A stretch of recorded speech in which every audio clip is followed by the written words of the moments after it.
Right now, somewhere in your brain, or in the brain of someone you love, cells could already be dying, quietly, without pain, without a single visible sign. And by the time the first symptom finally shows up, the damage may have already been happening for years.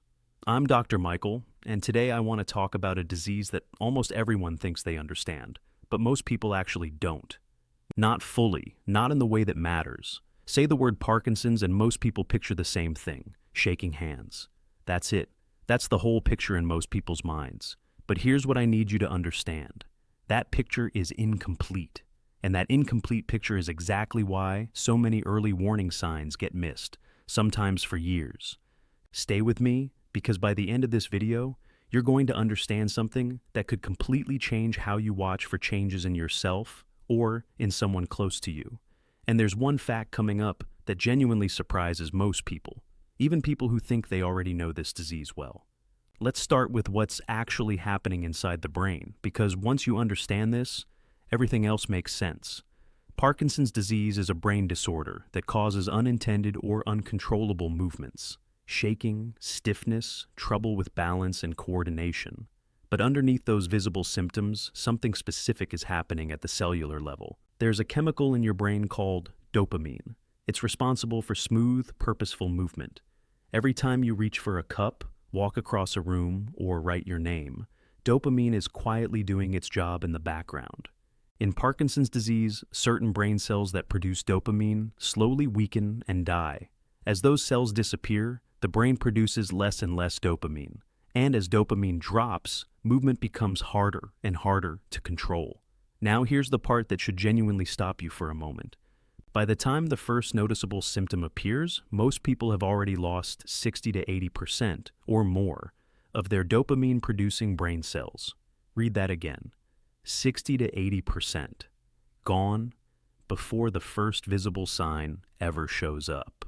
Think about what that actually means. The disease isn't starting when you notice the tremor. The disease has likely been quietly progressing for a long time before that moment ever arrives. What you're seeing, when symptoms finally appear, is not the beginning. It's already a later chapter of a much longer story. That single fact changes how this disease should be understood. Now, let's talk about the biggest misunderstanding people carry about Parkinson's, because this one might genuinely surprise you. Most people believe tremor is always the first sign, the defining symptom. If there's no shaking, there's no Parkinson's, right? Not exactly. Non-motor symptoms, things that have nothing to do with movement at all, can show up years before the classic tremor or stiffness ever appears. Things like constipation, sleep disturbances, changes in mood, like depression, even subtle cognitive changes. Think about that for a second. Someone could be dealing with sleep problems or digestive issues or unexplained low mood for years without ever suspecting those symptoms are connected to a brain disorder that hasn't even shown its most recognizable sign yet. This is exactly why so many early cases go unnoticed. Not because the signs weren't there, but because nobody was looking at those specific signs as part of the same picture. So let's talk about who this actually affects, because there's another myth hiding here too. Most people assume Parkinson's is strictly an old person's disease, and it's true that most cases begin after age 60, but 5 to 10% of cases begin before age 50. And in very rare situations, something called juvenile Parkinsonism can appear in people younger than 20. This isn't only a disease of aging, it's primarily a disease of aging with real exceptions that catch people off guard, especially when someone younger starts experiencing symptoms and neither they nor their doctor initially thinks to connect the dots. Now here's something that matters just as much, maybe more. What actually causes this disease? Here's the honest answer, and I want to be completely straightforward with you because a lot of health content oversimplifies this. In most people, the exact cause of Parkinson's is unknown. Some cases are inherited, and researchers have identified specific genetic mutations linked to those cases. But that's not the majority. Most late-onset cases don't have one single clear genetic explanation. Instead, the current scientific understanding points towards something more complicated. A combination of genetic susceptibility and environmental factors interacting with each other over time. This means the old idea that Parkinson's simply runs in families, or it doesn't happen at all, isn't accurate for most people. The reality is messier, more complex, and honestly still being actively researched. Now, let's talk about scale, because this disease is more significant than most people realize. Parkinson's is the second most common neurodegenerative disorder, right behind Alzheimer's disease. And research suggests it's currently the fastest growing neurodegenerative disorder in the world. Sit with that for a second. The fastest growing, which means more people, not fewer, are going to be affected by this in the coming years. That alone should be reason enough to actually understand it, instead of relying on a stereotype built entirely around shaking hands. Let's also address something that comes up constantly, because people deserve an honest answer, not false hope, and not unnecessary despair. Is there a cure? No. Right now, there is no cure for Parkinson's disease. I won't pretend otherwise, and you shouldn't trust anyone who tells you there is. But here's the part that deserves real attention. Treatments and medications can meaningfully help control symptoms. They can improve quality of life significantly for many people.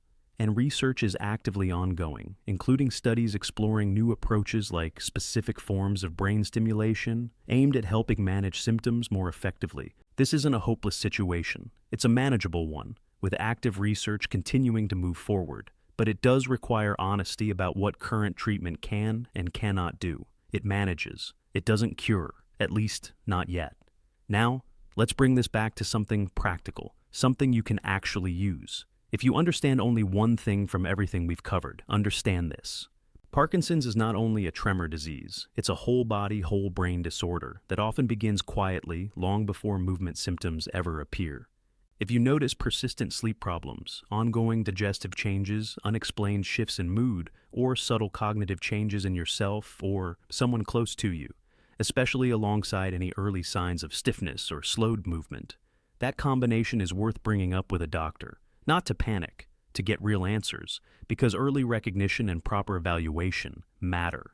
And if you ever notice a tremor, remember what we talked about earlier. By that point, a significant amount of change may have already happened inside the brain. That doesn't mean it's too late to act. It means understanding the fuller picture of this disease, the non-motor signs, the years-long silent progression, actually matters more than most people realize.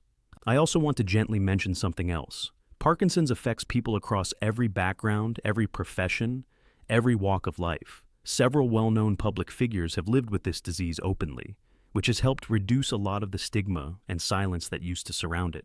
That openness matters because the more people understand what this disease actually looks like in all its forms, not just the stereotype, the faster real signs get recognized.